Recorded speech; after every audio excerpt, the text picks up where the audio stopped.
பண்ணும்போது தான் நமக்கு மெலட்டோனின் அப்படின்ற ஒரு ஹார்மோன் செக்ரேட் ஆகும். இது நேச்சுரலாகவே செக்ரேட் ஆகுறது. இதுக்கு ரிப்பேர் ஹார்மோனும் பேர். அது நைட் டைம் மட்டும்தான் செக்ரேட் ஆகும்.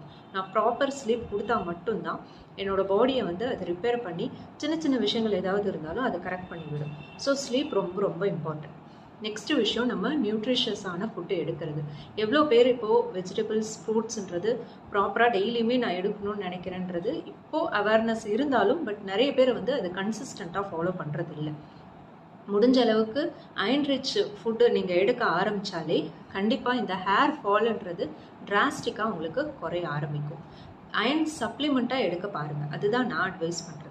நெக்ஸ்ட் வந்து ப்ராப்பர் ஹேர் வாஷ். இந்த ஹேர் வாஷில் நிறைய போராட்டம் இருக்குது. ஏன்னா கொஞ்சம் லென்த்தியாக இருக்கிற ஹேர்லாம் வந்து எனக்கு டெய்லி ஹேர் வாஷ் பண்ணுறது ரொம்ப கஷ்டம் மேடம்.